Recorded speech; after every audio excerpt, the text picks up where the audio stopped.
اس کے واسطے اہل اللہ نے ہمیں ایک وظیفہ دیا، سانسوں میں تم وظیفہ کرو، چونکہ سانسوں کے ذریعے سے بھی وہ ملعون اندر داخل ہوتا ہے، اس کو روکنے کے لیے تم اپنی سانسوں میں اللہ کا ذکر کرو۔ کیسا؟ اللہ اللہ اللہ اللہ۔ اور یہ ذکر کہاں سے ملتا ہے آپ کو؟ ایرے غیرے سے نہیں ملتا۔ اللہ تعالیٰ نے خود فرمایا ایمان اور تقوی کو بچانا ہے، فوراً ہی کہہ دیا وَكُونُوا مَعَ الصَّادِقِينَ، ان سچے لوگوں کے ساتھ ہو جاؤ تو تمہارا ایمان اور تقوی بچ جاتا ہے، اس کی حفاظت ہو جاتی ہے، ایمان بھی بچ گیا، تقوی بھی بچ گیا، چونکہ یہ اللہ والوں سچے لوگوں سے ملے ہوئے ہیں، جو سچے لوگوں سے ملے ہوئے ہیں ان کے ساتھ تم مل جاؤ، جب تم ان کے ساتھ مل جاؤ گے تو ان کی صحبت میں آئیں گے تو ان کی صحبت میں غوث اعظم ملیں گے، ان کی صحبت میں علی مرتضیٰ ملیں گے، ان کی صحبت میں چلے جاؤ تو محمد رسول اللہ صلی اللہ علیہ وسلم ملیں گے، جب رسول اللہ مل گئے تو پروردگار عالم مل گئے۔ یا رسول اللہ، یا رسول اللہ،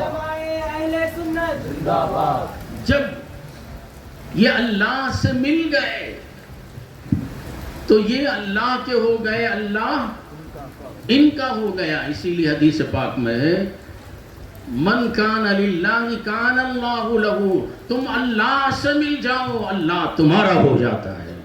جن کا اللہ ہو گیا وہ جب تک زمین پر تھے ساری دنیا ان کا احترام کرتی تھی، جب وہ زمین کے اندر چلے گئے آج بھی دنیا دور و دراز مقام سے ان کے آستانوں پہ آتی ہے، ان کی صحبت اختیار کرتی ہے، چونکہ اللہ نے کہا ان کے ساتھ ہو جاؤ تو تمہارے ایمان اور تقوی کی حفاظت ہو جائے گی۔ جب ان لوگوں کا دامن تمہیں مل جائے گا تو پھر ان کی صحبت سے، ان کے بتائے ہوئے طریقوں پر عمل کرنے سے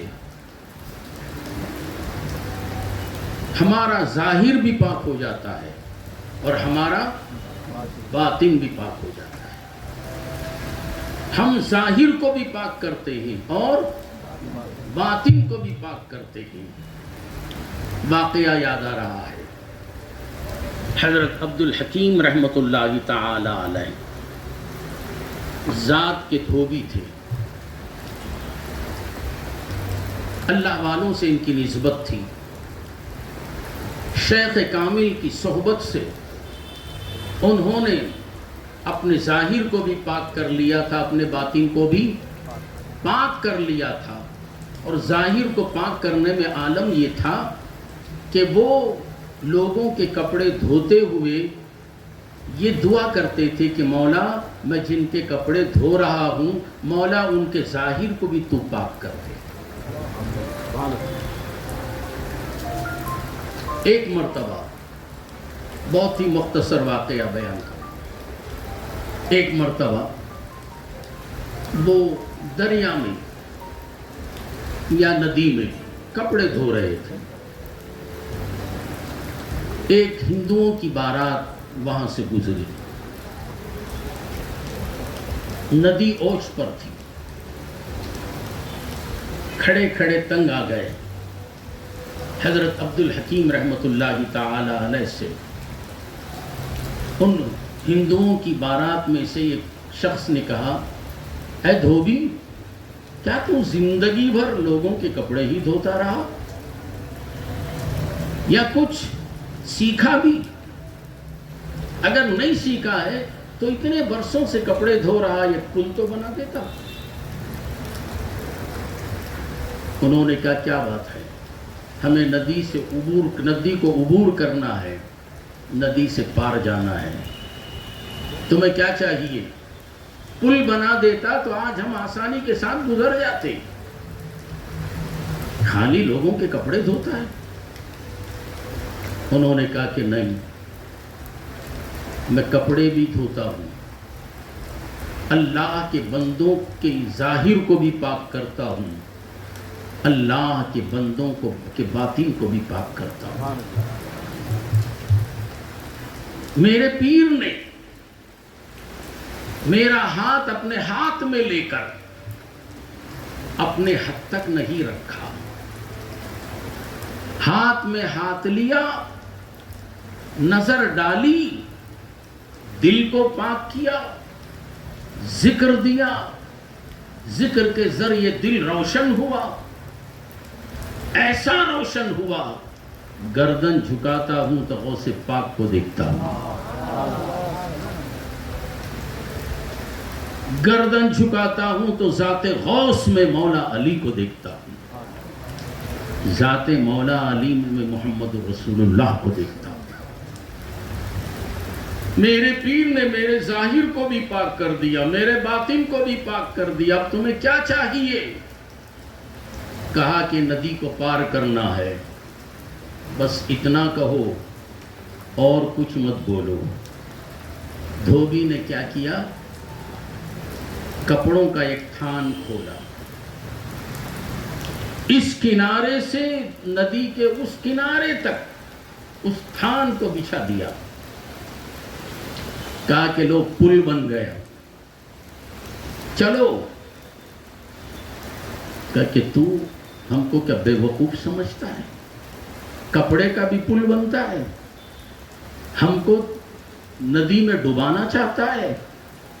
ہم اس کپڑے کے پل پہ چلیں گے تو ہم ڈوب جائیں گے، سارے باراتی مر جائیں گے، سب سے پہلے تو چل کے بتا۔ حضرت عبدالحکیم رحمت اللہ علیہ نے اپنی بیل سے حکم دیا، بیل سے کہا کہ اے بیل، یہ لوگوں کی میری بات ان لوگوں کو سمجھ میں نہیں آ رہی ہے۔ بے ایمانوں کو سمجھ میں آتی کیا؟ تم نہ خود بے ایمان بنانا چاہتے ہو، ان کی سمجھ میں نہیں آ رہی ہے۔